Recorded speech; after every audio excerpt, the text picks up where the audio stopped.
Olá, tudo bem? Meu nome é Sandra, esse bonitão aqui do meu lado. Gostei do bonitão. Eu sou o O João. João, esposo da Sandra. A gente vai falar um pouco hoje sobre todo o processo que a gente vive, sobre tudo que a gente tem passado nesses últimos anos, né? Algumas pessoas acompanham junto conosco, mas no dia a dia aí como que foi isso, né? Então mais ou menos uns 5 anos, 5, 6 anos, 5, 6 anos, 2018. mais então O quase 7, final, né? Quase final sete do anos aí. 2018. A Sandra começou a apresentar alguns sintomas, né? Dificuldade na pinça, principalmente. Então foi quando a gente. A pinça é no... Assim, ó, Faz aí o aqui, ó, esse movimento. movimento que é extremamente importante. A gente acha que não, mas ele é extremamente É importante. o que nos separa, inclusive, Dos dos outros animais, animais. né? Nenhum outro animal faz essa, né? Até os macacos que são mais parecidos conosco não fazem. Enfim, começou com, com esse sintoma, né? Com dificuldade na pinça. A princípio, até mesmo pela atividade dela, ela é fisioterapeuta, né? A gente imaginou Sim. que era algo relacionado aos atendimentos, né? Costume dar a questão da doença do túnel do carpio, enfim. E Ele, porque eu já achava que era algo muito grave. ela sempre acha que Quem é. trabalha na saúde é um pouco assim, Né? um pouquinho hipocondríaco.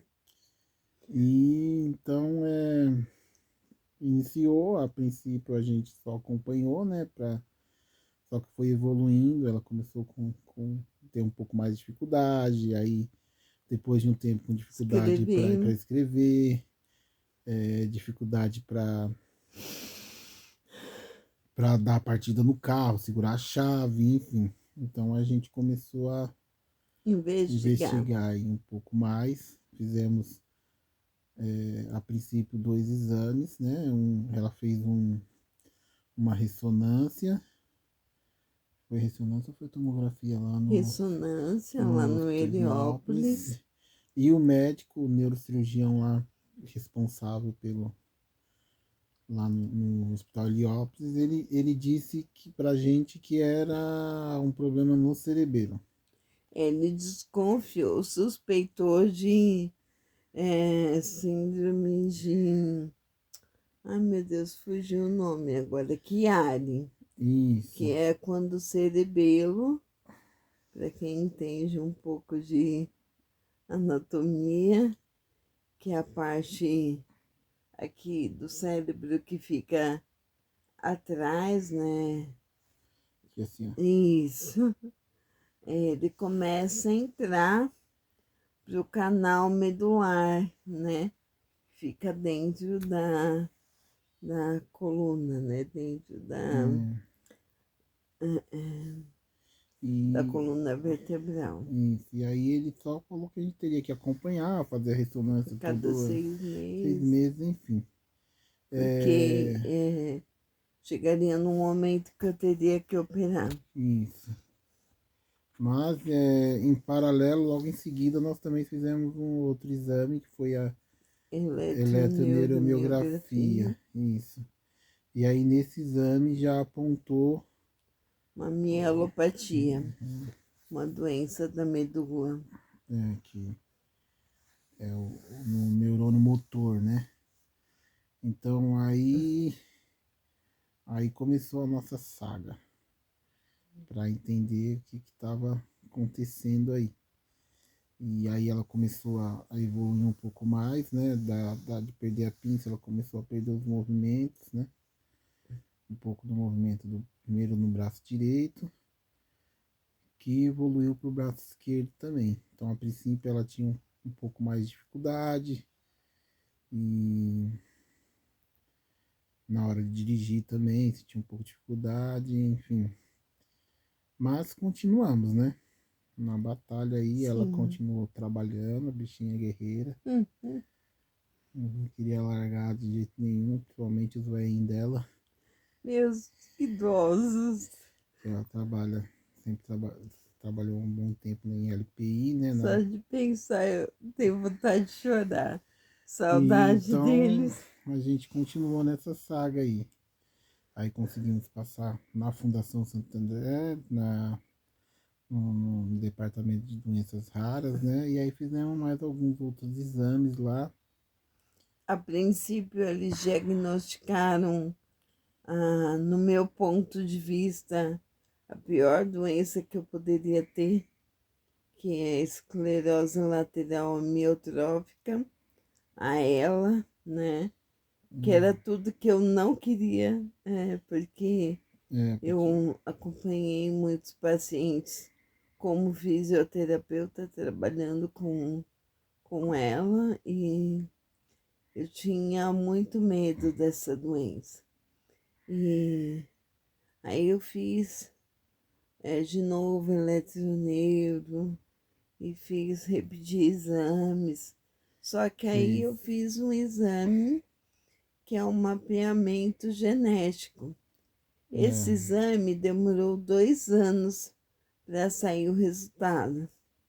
E quando saiu o resultado que eu voltei, os médicos acharam estranho porque eu ainda andava. não tinha evoluído.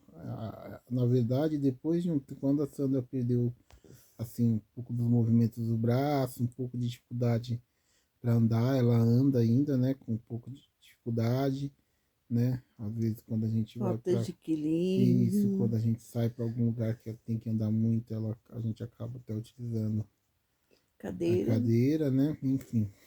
Mas ela anda dentro de casa, ela consegue ir até o banheiro, enfim. É, a doença não evoluiu. Quando chegou nesse estágio, ela, a gente percebe que ela deu uma parada mesmo, sabe? Ela foi muito rápida no começo, eu perdi muito movimento, embora eu ainda consiga mexer um pouco os braços, né? Se vocês repararem no meu ombro, ele é bem magrinho, Né? porque eu perdi muito músculo, né? E, e depois de um tempo, a doença diminuiu a progressão, É, né? E aí eles começaram a questionar. Eu fiz muitos exames, então, fez para Covil, AME, para Pompe, POMP, várias doenças colheu 2 vezes o raras. líquor. É.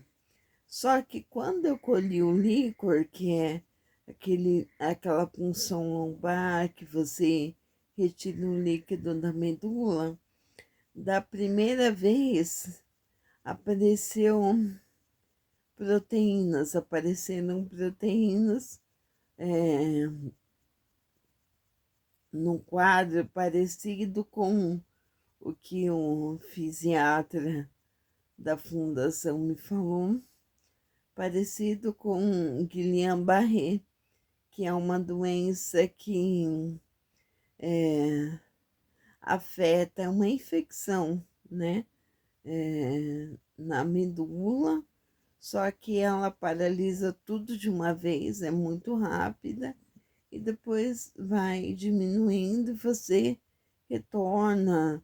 Na maioria das vezes, a pessoa retorna quase todos os movimentos, né?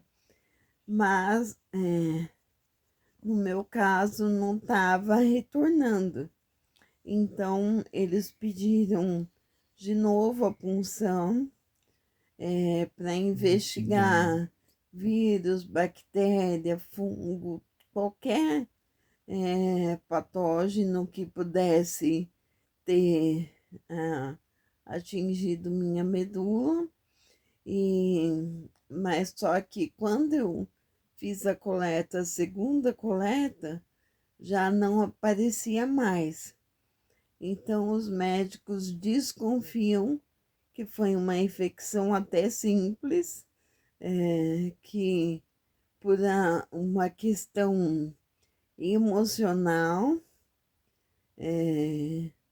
eles relacionam todos, né? Né? Os médicos relacionam Algum vírus que. algum quadro emocional que sensibilizou para que eu tivesse uma resposta autoimune, ou seja, um vírus comum, tipo de uma gripe, de qualquer coisa assim, atingiu minha medula e eu tive uma resposta autoimune, do tipo o meu próprio corpo atacando o corpo, né? E então, na verdade, não tenho certeza do meu diagnóstico, só que eu tenho,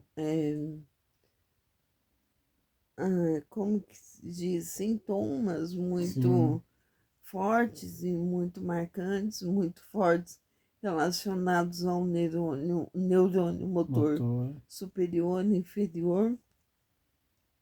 Tenho diminuição da, da deglutição, né? Um pouco mais difícil.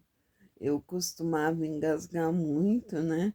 Né? Hoje não, nem tanto, porque eu tomo muito cuidado.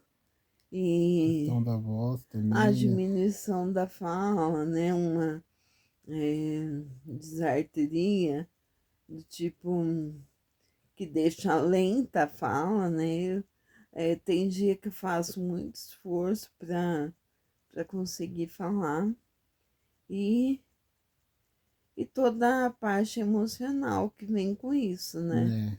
Tenho uma pessoa que é a minha analista, que me ajudou muito nesse processo. Tinha A guerreira. Ana, nossa, eu devo muito a ela de ter a maior paciência comigo em todos esses anos e me ajudar a olhar diferente, a buscar um novo caminho. Sim. As pessoas da igreja, né? O pastor Jétero, a Né? Cíntia, o pastor Léo, a Marta e toda a Né? Sim. comunidade que oram por nós, né? Se sensibilizam, nos ajudam Sim. de uma forma assim.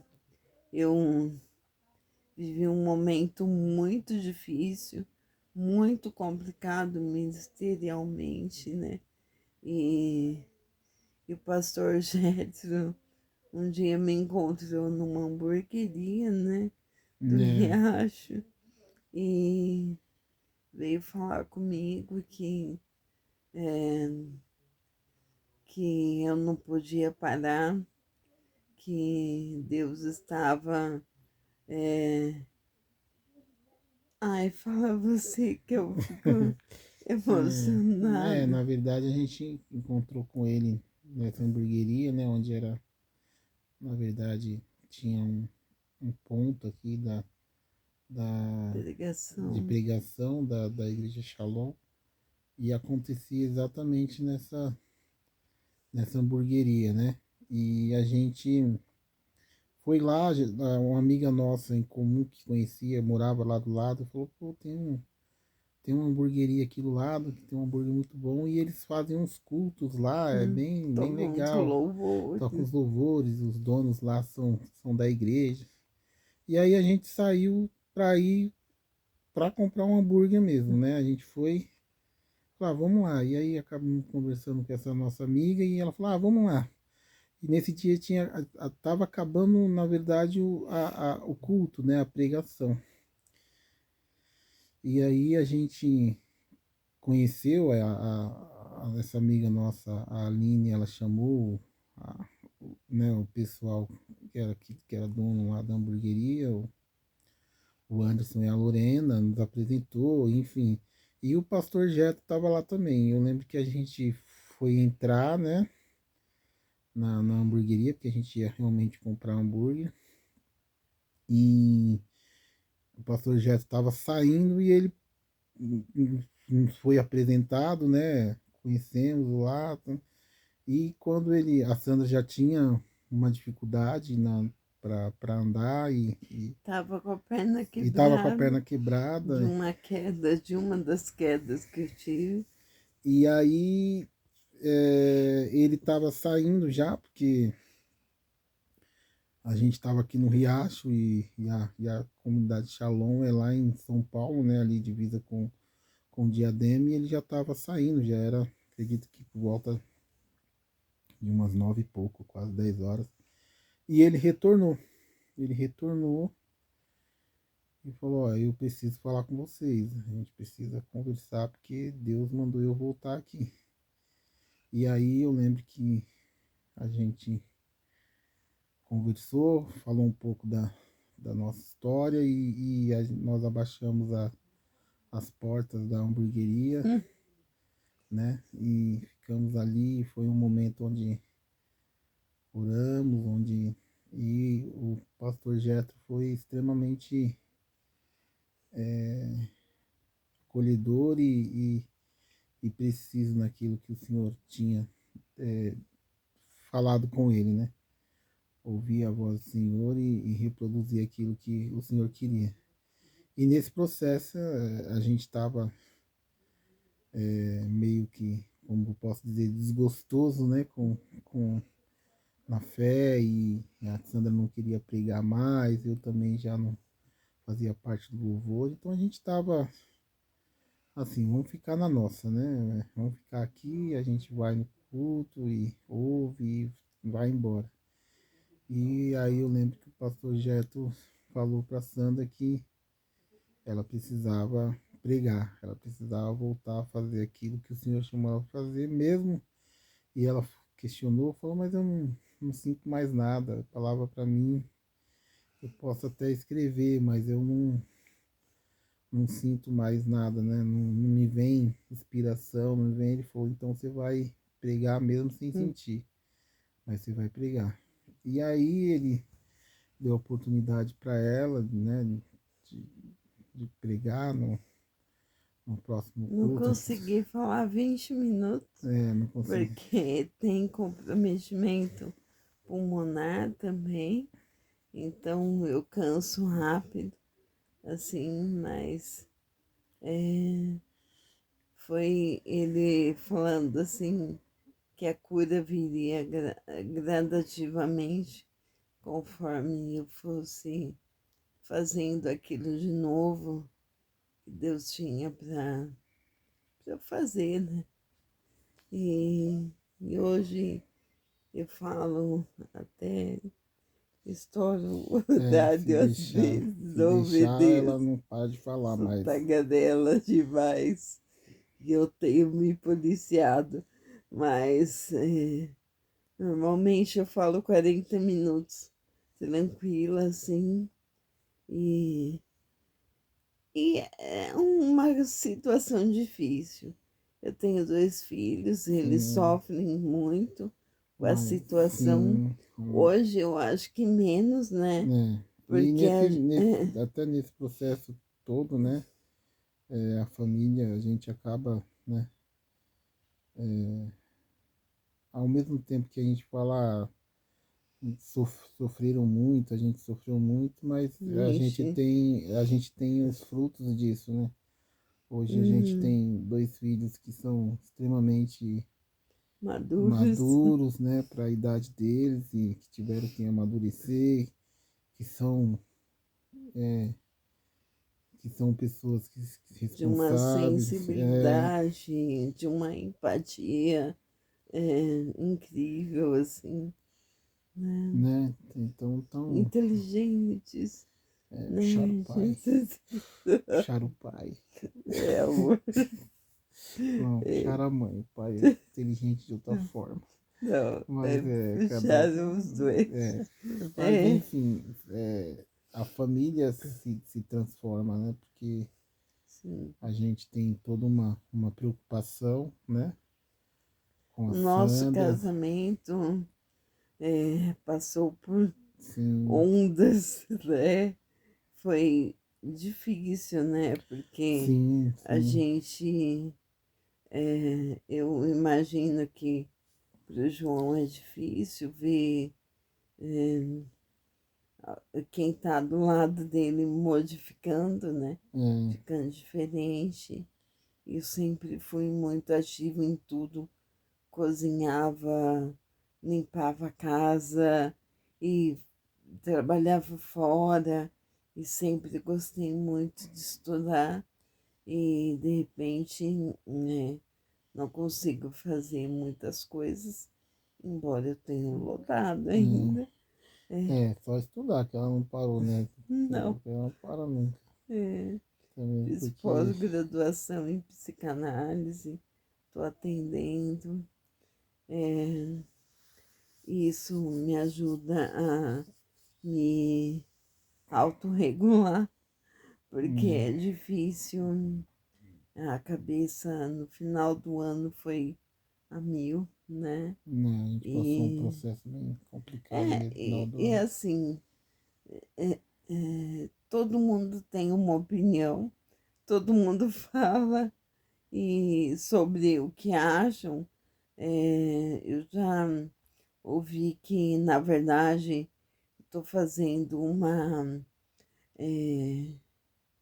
chantagem emocional para chamar atenção. Né? Outras pessoas acham que é castigo de Deus, é, porque eu não fiz exatamente o que elas queriam, e outras pessoas acham que eu sou preguiçosa, Né? que eu estou sempre cansada, e, né? E, enfim, a gente meio que fechou os ouvidos e fechou, se distanciou de muita gente Sim, que tem pessoas da família que chegaram na minha casa e falaram assim para mim, levanta o braço para eu ver, sabe, né? né? Coisas assim absurdas e é, que eu fico muito deitada, que, enfim, que eu tô com Hum. preguiça, que se eu fizesse A um pouco verdade de fisioterapia, a eu verdade é que faço fisioterapia, aliás, eu sou fisioterapeuta, né? Mas eu hum, sei até onde dá para ir. E agora eu vou começar um tratamento com neuromodulação não invasiva. Estou muito esperançosa, ansiosa para começar e para ver se dá resultado. E a gente veio aqui hum, dividir um pouco com vocês, falar um pouco de como é, né? né? A E, gente fechou aqui, a gente, né, da família, eu, a Sandra, Pedro e o Lucas, e é aquilo que a Sandra falou, a gente acabou se afastando muito de algumas pessoas, né, de várias pessoas, enfim, fechamos aqui porque a gente sabe. E aí são poucas pessoas que sabem que hoje a gente conversa, né, e que nos mas as que ajudam, ajudam, sim. ajudam É, muito, então, isso que eu ia né? falar, tem pessoas que são extremamente Importante. importantes nesse processo, que abraçaram a nossa causa, né? Eu acho que assim, a nossa, hoje a comunidade Shalom, no geral, hoje, nós temos pessoas que assim, nos ajudam, nos ajudaram de diversas formas, né? A minha terapeuta, A a Ana, que é Ana, guerreira, né? não é fácil me ouvir, né? Não, não é. Ana, você tá de parabéns, viu? Enfim, brincadeiras à parte, mas é um processo importante. É, E a gente queria só compartilhar um pouco com vocês, porque a gente acredita que falar a respeito disso, falar sobre, né, tudo que tem ocorrido e falar também, a gente, ou talvez outro vídeo, que esse aqui já está ficando muito longo, Hum. a gente fale, porque nesse processo todo também a gente viu muito o Senhor agir de diversas A formas. gente se reencontrou, É, né? De uma forma diferente, é, se reencontrou como família e, e a gente tá em paz é, com tudo que está acontecendo em volta, com as chateações que a gente tem. Nós estamos nesse momento delicado e tem pessoas que realmente não respeitam é, e não levam em conta o que a gente está vivendo, mas tem outras que se solidarizam e, e, e só, sabe, né? E se colocam do tipo, olha, estamos aqui se é, precisar. E, e a gente está bem, a gente está feliz, a gente está com muita esperança que esse novo tratamento dê resultados e vale muito a pena servir a Deus. é, Vale muito a pena, porque só Ele para nos dar a alegria, a calma, o bom humor, né? Para ainda conseguir viver, né, diferente nessa época, para atravessar um momento tão complicado delicado. é, mas É, é possível viver bem, é, viver, ser feliz, né? E ter novos sonhos e realizar novas coisas, né? é, Tanta coisa aí surgindo, aparecendo, e a gente tem a certeza que Deus é bom e é, que Ele é fiel e que Ele está cuidando de nós. isso mesmo. Agradecer a todos aí. A gente Já está ficando continua. japonês. Tô ficando já com sono. Parece que eu tô dormindo até. Né? Já Parece está que com tá o com o olho olho fechado. Não é que, ó, puxadinho. tá bem aberto aqui. Quando eu fico normal assim, eu tô. Tá Mas, bom, Deus está vendo. mas agradecer mesmo a Deus, porque até aqui Ele tem nos sustentado. Muitas coisas mudaram, muitas coisas aconteceram. Mas aqui estamos nós. E continuaremos firme e forte, mesmo com todas as adversidades. O Senhor é bom e o Senhor é maravilhoso e tem nos sustentado até aqui. Tá bom? Vale a pena, Vale mesmo. vale a pena. Tem situações que só com o Senhor. Né? E independente de tudo que falam, tudo que fazem, acima de tudo isso, existe um Deus que nos vê, nos enxerga e nos sustenta. E Ele é a verdade. É isso. É isso aí, galerinha. Valeu, Deixa eu obrigado. deixar ele dormir. Vai nada, ela fala assim, mas ela fica Tagarelando. até de madrugada. E eu que acorde cedo. Valeu, galera. Fica bem, todo mundo bem. Fiquem com Deus.